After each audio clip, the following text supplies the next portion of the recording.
And so I just wanted to have a little yoga chat, and that is about some of our Yamas and Niyamas, the first and second limbs of the yoga path, focused more so to inspiration, you could say. The pair I wanted to focus on is the third Yama, Asteya, which means non-stealing, and the fourth Niyama, Svadhyaya, which means self-study. I've recently been experiencing it as a teacher. I know I have experienced it on the flip end as a student. And that's when you take another teacher's class and you're so inspired by their playlist, their sequence of asana and poses, their dharma before the class, how they ended their class, whatever the piece of the puzzle is, you love it so much that you then want to take it and give it to your classes, which totally understandable. Like when we love something, we want to share it and then spread it with the world ourselves. And part of being a yoga teacher is finding your voice. I can remember in my very first teacher training, one of my teachers talking about how it takes a while to find your voice as a yoga teacher. I've been teaching for almost 10 years now, multiple countries, and I would say that I just kind of felt secure in my teaching voice within the last few years. It's not something that just because you do a 200-hour teacher training that you are going to have your yoga voice in you, or after a year or two, and maybe for you, but I know that certainly was not the case for myself. I think it's such a great moment to pause there and bring Svadhyaya or self-study into it. Why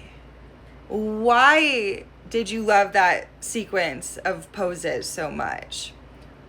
What emotion or feeling did that playlist evoke in you, and why? What resonated so deeply to what part of you even did how the teacher closed their class or opened their class resonate with you? Why are you still thinking about it days later? And getting curious about that and studying yourself, your own practice, because yoga is so much more than just our physical practice or our asana. There's a whole 8 limbs to the practice. Asana is just one.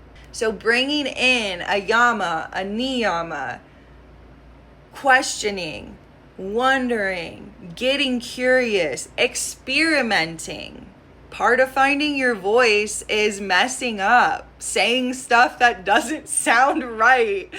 Oh, I just took a risk and I tried to get really deep with my dharma before class, and I had 20 people looking at me like I'm an idiot. That's part of a personal practice. Not to mention that everything lands better when we're teaching from a place of authenticity, curiosity, genuineness, creativity, inspiration, and our lived experience and our worldview that's unique to just us. Because none of us have the same one. So imagine if we all showed up and we were all saying the same thing in the same tone. There would be no creativity spark. There would be no inspiration. There would be no bumping up against the edge that made you get a little curious about, why did I react like that? What was that feeling all about? If any of this resonated with you, me too. And I kind of invite you also to maybe play with choosing any yama, any niyama, studying them a little bit and delving deeper into where they apply on your mat, in your physical practice, your teaching practice, your office job, at the grocery store, at home with your kids, your husband, your spouse, whatever it is, on a walk with your dog. I know I can relate to that one. Just something I have been percolating with in my own practice and wanted to share.